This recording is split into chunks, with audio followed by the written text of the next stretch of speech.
Professor Karl Popper famously said that there is an asymmetry in proof.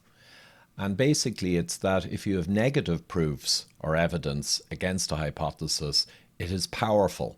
So, a single piece of negative evidence conflicting a hypothesis kills the hypothesis. But you can have any number of positive bits of evidence to support the hypothesis, and it never really proves it, especially when it's correlational.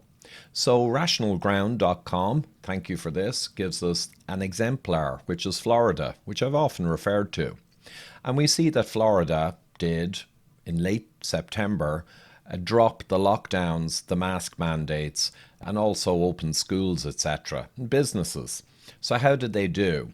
Well, Florida over the last 4 months has beaten the hard lockdown states, including California, which is a similar climatic type region, so great compare. So Florida has romped home, even though it has a higher elderly population. Okay, so it's an excellent Popperian example of a negative proof that can stand alone. But we have many, many more, including Croatia and Sweden and countless other examples. So we are bristling with negative evidence for lockdown effectiveness. So we'll scroll down here, and it's well compiled. We see the total increase in per capita, or per your population mortality. Florida is winning there as well, in spite of having more elderly people. Right, so an excellent exemplar. We see that deaths per 100,000 for seniors over 65, they are winning big as well, with no lockdowns, no mask mandates, and pretty much open for business. Percent of students offered in-person instruction versus the rate of pediatric cases. Florida has 100% students offered real schooling, and the pediatric cases are the lowest.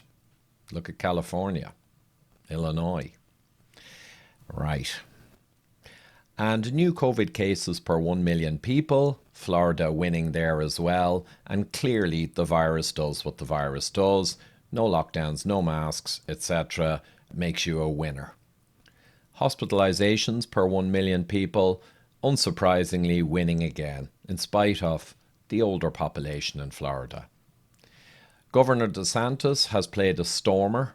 He's brought in September Professor Michael Levitt and professors from Harvard and Stanford who know what they're doing, and that's how he was so successful. Florida versus the top 5 most populous states, they're doing best in unemployment rate as well, against the white line, which is the national average. And Florida home sales, tricking along nicely. And this one is the final punch in the gut for the lockdown supporters. Florida is the 3rd in the nation for people streaming in, migrating into Florida. And I've heard this from my medical people in Florida as well. They're inundated with people of means who are flooding there to live normally in a scientific state. So there you have it. Florida wins big and gives us a beautiful Popperian example of evidence against a flawed hypothesis.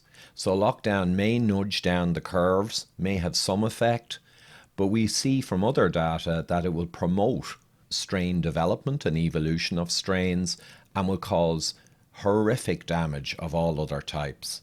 So it's the worst single intervention, probably in human history, aiming to improve health. Thank you. And just a reminder that I do need support to continue putting together all of this content, and at patreon.com/Ivor Cummins, or for PayPal, please see the description below this video or the pinned comment, and you can do a one-off or a monthly support. So I'd really appreciate that, guys, and keep me getting the science out there and countering perhaps the more biased corporate type science. Thank you.